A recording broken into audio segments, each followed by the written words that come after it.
এই গাইস, আসসালামু আলাইকুম। সবাই কেমন আছেন? আশা করি আপনারা সবাই ভালো আছেন। আপনাদের সাথে আছি আমি সাদি। চলে এলাম আমার একটা নতুন ভিডিও করতে। আজকের ভিডিওতে আমি দেখাবো যে কিভাবে আপনি রিয়েলমি কিবোর্ড আপনার মোবাইলে সেট আপ করবেন।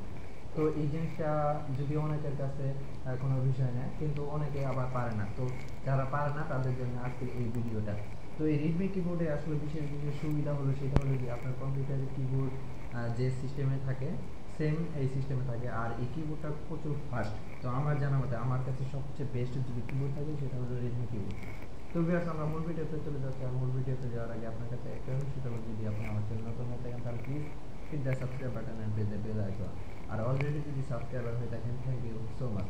তো প্রথমে আপনি প্লে স্টোরে যাবেন। প্লে স্টোরে যাওয়ার পরে রেডমি কিবোর্ড লিখে জাস্ট একটা সার্চ দিবেন। তো সার্চ দেওয়ার পর প্রথমে একটা যে অ্যাপস আসবে সেটা আপনি জাস্ট একটা ইনস্টল করে নেবেন। তো আমার ইনস্টল করা আছে, তো আমি ওপেন দিয়ে দিচ্ছি। তো ওপেন দেওয়ার পরে এখানে দেখুন যে সিম্পলি আপনি সেট আপ করাটা কিন্তু অনেক সিম্পল। তারপর আমি দেখে দিচ্ছি। তো এখানে দেখে দিচ্ছি যে প্রথমেই আসছে কিন্তু যে set up and get start. তো আমরা এখানে ক্লিক দিব। তো ক্লিক দেওয়ার পর এখানে আমরা নিচে এই যে দেখতে পাচ্ছেন এনেবল ইন সেটিং, এই আমরা অপশনে ক্লিক দিব। তো ক্লিক দেওয়ার পর আমাদের এখানে দেখতে পাচ্ছেন যে তৃতীয়তে রেডমি কিবোর্ড আছে, সেটা আমাদের অ্যালাউ করে দিতে হবে। তো আমরা এটা অ্যালাউ করে দিব। তো ওকে দিয়ে দিচ্ছি। তারপরে আবার ওকে, সব কিছু ওকে দিয়ে দিলাম। তারপরে এখানে দেখুন যে এই যে আবার এখানে নিচে কিন্তু সুইচ ইম্পোর্ট মেথড, এখানে আমরা ক্লিক দিয়ে দিব। তারপরে এখান থেকে আমরা এই যে এখানে যে রেডমি কিবোর্ডটা আছে, সরি, হ্যাঁ, এই রেডমি কিবোর্ডটা আমরা সিলেক্ট করে দেবো। সিলেক্ট করার পর এখানে নিচে দেখুন যে এখানে ফিনিশ।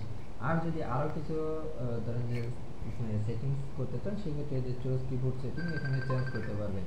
তো আমরা এই ফিনিশে ক্লিক দিলাম। তো ক্লিক দেওয়ার পর এখানে দেখুন যে এইখানে কিন্তু এইখানে কিছু জিনিস আছে, সেটা হলো এই যে ইংলিশ, এটা অবশ্যই আপনার থাকতে হবে।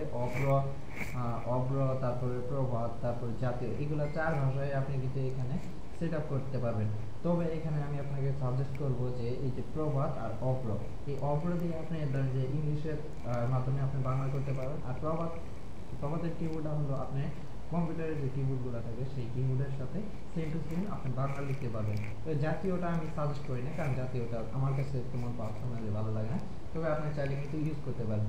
তো ভিউয়ার্স, আমার ভিডিওটি কেমন লাগলো সেটা জানাতে ভুলবেন না। আর অবশ্যই ভিডিওতে like, comment, share and subscribe তো অবশ্যই করবেন। তো দেখা হবে খুব শীঘ্রই। ভালো থাকবেন, সুস্থ থাকবেন। Tata, bye bye.